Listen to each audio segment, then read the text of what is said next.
Next 21st question చూద్దాం. F is defined from R to R, be a twice differentiable function. So already మనం అనుకున్నదే. So twice differentiable అంటే differentiation ఎక్కడైనా use చేస్తేనే అట్లాంటి statement ఇస్తాడు. Such that the quadratic equation f of x into m square, ఇదికి వచ్చేసరికి differentiation ఇచ్చాడు 2 minus 2f dash of x into M plus F double dash of x equals to 0 in m, quadratic in m అంటున్నాడు. Has two equal roots for every x belongs to are.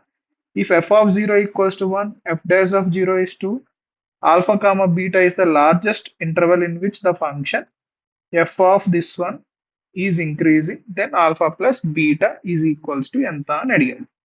So first మనం ఇక్కడ అర్థం చేసుకోవాల్సింది ఏంటంటే, here f is a twice differentiable function అని ఇచ్చి, so neat గా వాడు ఇచ్చినట్టు చేసుకుంటూ పోదాం. ఫస్ట్ ఈ క్వాడ్రాటిక్ ఈక్వేషన్ ఇన్ ఎం అంటున్నాడు. ఎం లో క్వాడ్రాటిక్ ఉంది కదా, 2f dash into M plus F double dash equals to 0. అయితే for all X belongs to R, దీనికి ఈక్వల్ రూట్స్ ఉన్నాయంటున్నాడు ఈ క్వాడ్రాటిక్. ఈక్వల్ రూట్స్, సో ఏదైనా ఒక క్వాడ్రాటిక్ కి ఈక్వల్ రూట్స్ ఉంటే డిస్క్రిమినెంట్ ఖచ్చితంగా 0 కావాలి.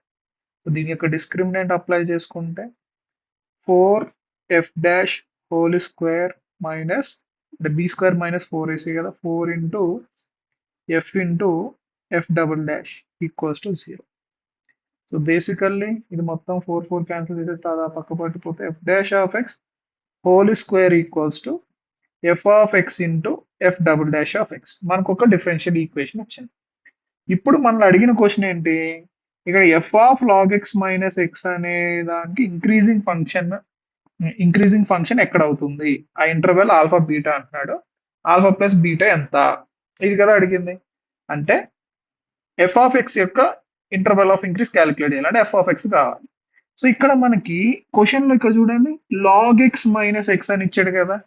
అయితే ఇక్కడ మనం జాగ్రత్తగా అబ్జర్వ్ చేస్తే ఈ డిఫరెన్షియల్ ఈక్వేషన్ ని సాల్వ్ చేయాలి. ఎలా సాల్వ్ చేయొచ్చు అని చూసుకుంటే, నేను ఏం చేస్తానంటే ఎఫ్ డాష్ ఆఫ్ ఎక్స్ ని ఈ ఎఫ్ డాష్ ఆఫ్ ఎక్స్ ని ఇటు సైడ్ పట్టుకుపోతా ఒకటి, ఈ ఎఫ్ ఆఫ్ ఎక్స్ ఏమో ఇటు సైడ్ పట్టుకుపోతాం. అప్పుడు ఎలా వస్తుంది చూడండి, F dash of x by F of x equals to F double dash of x by F dash of X, right. So ఇప్పుడు ఏం చేద్దామంటే బోత్ సైడ్స్ ఇంటిగ్రేట్ చేద్దాం.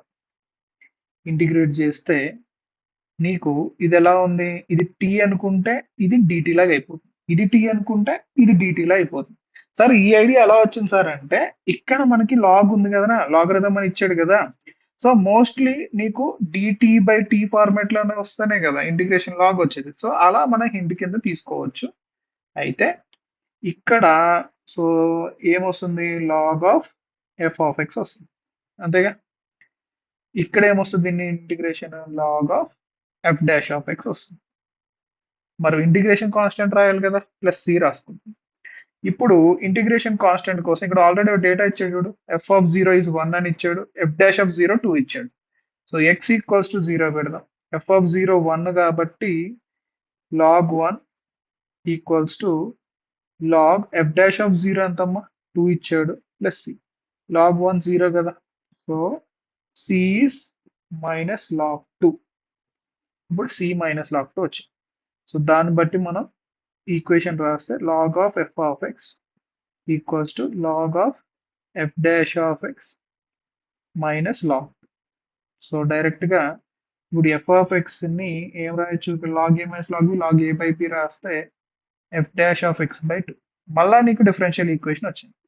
సో ఇప్పుడు ఎఫ్ ఆఫ్ ఎక్స్ అంటే వై అని తీసుకో, ఎఫ్ డాష్ ఆఫ్ ఎక్స్ ఏమో dy by dx అవుతుంది.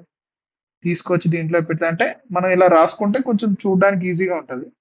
So y equals to 1/2 into DY by DX. So దీన్ని సెపరేట్ చేసాం అనుకోండి, so 2 dx equals to DY by Y. మళ్ళా ఇంటిగ్రేట్ చేద్దాం. So 2x plus C equals to log Y. మళ్ళా మనం F of 0 1 ఇచ్చాడు కదా, ఎఫ్ ఆఫ్ 0 1 ఇచ్చాడు కాబట్టి సబ్స్టిట్యూట్ చేద్దాం. So C is equals to log 1 which is 0, right. So నీకు ఇక్కడ ఏమొచ్చింది, log Y equals to 2x, y equals to e power 2x వచ్చింది, right? So now F of X is 2 E power 2x. Okay, మనల్ని interval of increase అడిగాడు, దేనికి? F of X కాదు, F of log X minus X కి. So మనం ఏం చేద్దామంటే F of log X minus X అంటే ఎక్స్ ప్లేస్ లో లాగ్ ఎక్స్ మైనస్ ఎక్స్ పెడితే E power 2 log X minus 2x. So E power 2 log X into E power minus 2x రాసుకోవచ్చు. దీన్ని ఇక్కడ తీసుకెళ్ళిపోతే ఇది ఇక్కడ బేసి అయితే డైరెక్ట్ గా దీన్ని ఎక్స్ స్క్వేర్ అని రాసుకోవచ్చు, X square into E power minus 2x. So ఇది సమ్ జీ ఆఫ్ ఎక్స్ అనుకుందాం, దీన్నే మనం జీ ఆఫ్ ఎక్స్ అనుకుందాం. సో ఇంటర్వెల్ ఆఫ్ ఇంక్రీజ్ కావాలి మనకి, ఇంటర్వెల్ ఆఫ్ ఇంక్రీజ్. సో ఏం చేస్తాం? డిఫరెన్షియేట్ చేస్తే 2x into E power minus 2x plus ఈ power minus 2x into minus 2 into X square. So 2 common తీసేయండి, ఎక్స్ కామన్ తీసేయి, ఈ పవర్ మైనస్ 2x కామన్ తీసేస్తే నీకు ఏమొస్తుంది? 1 మైనస్ ఎక్స్ వస్తుంది.